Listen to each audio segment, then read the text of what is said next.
Hello viewers, welcome back to my channel training troll. तो अब हम पढ़ेंगे संधि के बारे में। संधि जो कि शब्दों के निर्माण का तीसरा स्टेप होती है। तीसरा स्टेप का मतलब है कि पहले उपसर्ग और प्रत्यय, जो कि मैंने आपको अपनी प्रीवियस वीडियो में कराए हैं, इससे लास्ट वीडियो में मैंने आपको वही कराए हैं। और अब हम बात करेंगे संधि के बारे में। संधि का मतलब क्या होता है? संधि का मतलब होता है मेल, यानी कि मेल करना, किसी को मिलाना, जोड़ना। जब दो ध्वनियों या फिर वर्णों का मेल होता है तो वह संधि कहलाती है। ध्यान रखिए, जब दो वर्ण मिलकर बनाते हैं कोई भी शब्द तो वो क्या होती है? संधि होती है। तो वहीं संधि तो पता चल गया आपको, जिसका मतलब होता है मेल।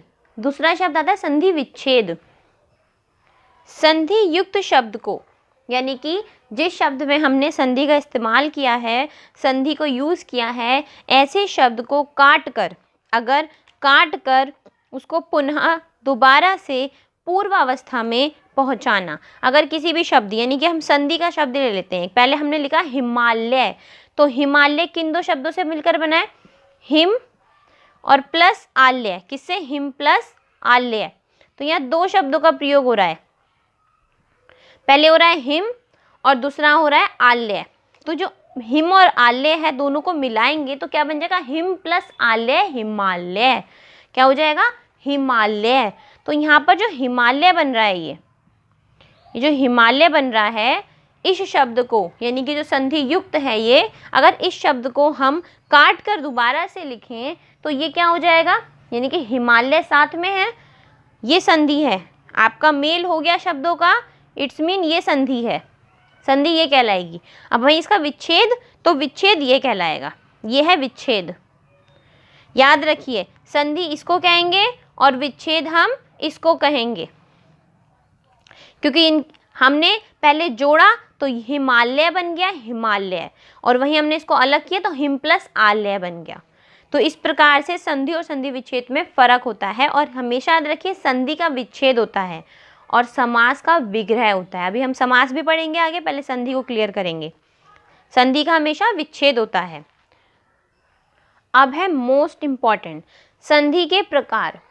संस्कृत शब्दों के अनुसार संधि 3 प्रकार की होती है। कितनी? 3 प्रकार की। पहली स्वर संधि, दूसरी व्यंजन संधि, और वहीं तीसरी है विसर्ग संधि।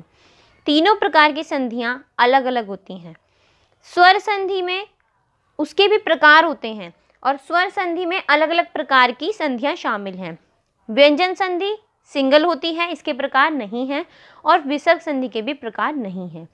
सबसे ज़्यादा मोस्ट इम्पॉर्टेंट है स्वर संधि, क्योंकि जिसके पार्ट्स होते हैं, मीन जिसके साथ में जितने भी प्रकार होते हैं, उनमें से ही टिपिकल क्वेश्चंस आते हैं जो कि हमें कंफ्यूज करते हैं। तो सबसे पहले हम स्वर संधि को डिस्कस करेंगे और इनके अलग अलग पार्ट्स को जानेंगे, समझेंगे और ध्यान रखेंगे।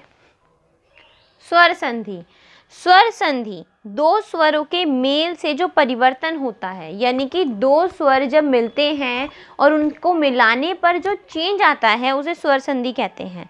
वहीं स्वर संधि के 5 प्रकार होते हैं। पहला दीर्घ स्वर संधि, दूसरा गुण स्वर संधि, तीसरा वृद्धि स्वर संधि, फोर्थ यड़ स्वर संधि बोलो या खाली संधि बोलो, यड़ संधि या यड़ स्वर संधि, आयादी स्वर संधि।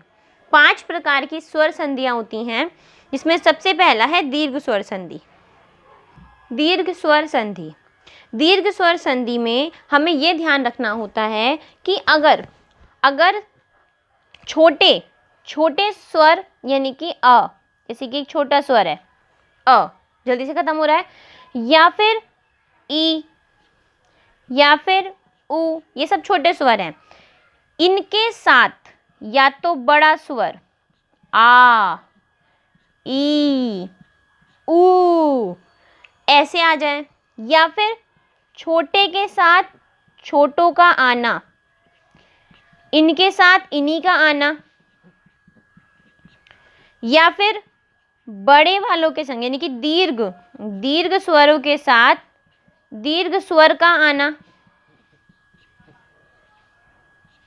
ध्यान रखिए, जो मैं बता रही हूं आपको, दीर्घ स्वर संधि में यही होता है, जो हाश्व स्वर होते हैं उनके संग अगर दीर्घ स्वर आ जाएं, जो हाश होते हैं उनके संग अगर हाश्व स्वर आ जाएं, जो दीर्घ होते हैं उनके संग अगर दीर्घ स्वर आ जाएं, तो इस सिचुएशन में ये सब मिलके क्या बनेंगे, बड़ा ही बनेंगे।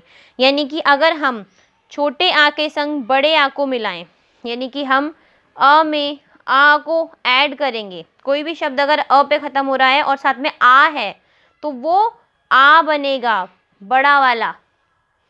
अगर हम ई को लें, छोटी के संग हमने क्या ली, बड़ी ई ली, तो छोटी ई के संग अगर हम बड़ी ई को लिखेंगे तो वो क्या रूप ले लेगी, बड़ी ई का रूप ले लेगी। वो किसका, बड़ी ई का, क्योंकि ये बड़ा बनाएंगे हम। हमें हाश्व में चाहे दीर्घ मिले या हाश्व में हाश मिले, ये मैंने आपको इसलिए बना के दिखाए हैं तीनों चीज़ें, कि चाहे हम हाश्व में दीर्घ जोड़ें या हाश्व में हाश या फिर दीर्घ में दीर्घ, हमारा सिर्फ आंसर जो होगा वो बड़ा ही होगा। चाहे छोटे ऊ में हम बड़े ऊ को जोड़ेंगे, छोटे ऊ के संग बड़े ऊ को अगर हम जोड़ेंगे तो भी हमारा बड़ा ऊ ही आएगा। अब हम एग्जाम्पल्स लेते हैं। जैसे कि अगर हमने बोला मत अनुसार, क्या बोला, मत प्लस अनुसार। अब ध्यान से देखिएगा, इसमें हमें क्या देखना है, सबसे पहले संधि।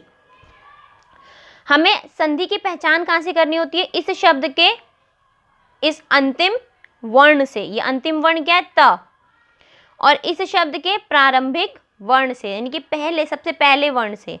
तो ये क्या है, त, तो किस पे खत्म हो रहा है, ये अ पे। त के बाद कौन सा साउंड आ रहा है, अ, त, क्योंकि मैंने आपको बताया है कि जो व्यंजन होते हैं उनके संग हमेशा के लिए आ जुड़ा होता है, क्योंकि वो स्वयं स्वतंत्र नहीं होते हैं, उनका इस्तेमाल हम स्वयं खुद के उसके स्वरूप में नहीं कर सकते, इसलिए हमें उसके संग स्वर को जोड़ना ही पड़ता है। तो त आ रहा है अंत में, और ये तो स्वयं एक स्वर है, तो ये अ है। अब ध्यान से देखिए, यहाँ पे क्या हो रहा है, अ प्लस अ हो रहा है, यानी कि जब छोटे से, मैंने बताया जब आपको छोटे में छोटा मिलेगा तो भी क्या बनेगा, बड़ा ही बनेगा। तो हमें क्या करना है, इसको आ बनाना है। तो मत अनुसार को क्या बन जाएगा, मतानुसार। क्या बन जाएगा, मतानुसार। क्योंकि बड़े आ से आम, यानी कि बड़े आ की मात्रा क्या होती है, ये डंडा, जो कि मैंने आपको अपनी प्रीवियस वीडियो में बताया है। तो इस प्रकार से, वहीं अगर हम बात करते हैं छोटी ई के शब्द की, अगर हमने बोल दिया अभिइष्ट, यानी कि अभिइष्ट, यानी कि हमने लिखा यहाँ पे अभी और साथ में लिखा इष्ट, ठीक है। अब यहाँ पे अभि प्लस इष्ट, ये हमें पता है कि इसका अंतिम जो वर्ण है वो क्या है, भी, छोटी ई की मात्रा, और वहीं इसका प्रारंभिक ई, छोटा ई। तो छोटा और छोटा, यानी कि छोटा ई और छोटा ई मिलके क्या बनेंगे, बड़े ई में चेंज हो जाएंगे। तो यह बन जाएगा अभी प्लस इष्ट, अभीष्ट।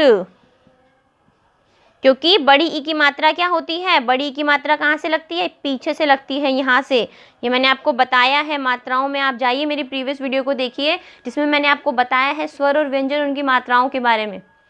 तो इस प्रकार से होती है दीर्घ संधि, कि जिसमें हमारे शब्द जो होते हैं, चाहे वो छोटे के संग बड़े हों, छोटे संग छोटे हों, बड़े के संग बड़े हों, पर हमारा जो आंसर होगा वो एंड में बड़ा ही होगा। एक और एग्जाम्पल ले लेते हैं, साथ में बात करते हैं ऊ की। जैसे कि हमने लिखा ऊ, यानी कि भू ऊर्जा। क्या बोला, भू ऊर्जा। अब हम बोलते हैं भूमि, जैसे कि भू मतलब भूमि, तो भू प्लस ऊर्जा।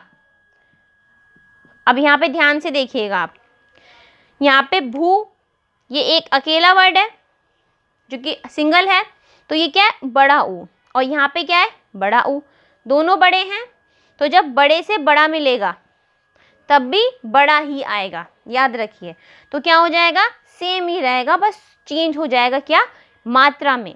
जैसे कि भू जा, भूरजा, भूरजा बन जाएगा, बड़ा ऊ इसी में ही आ गया मात्रा में।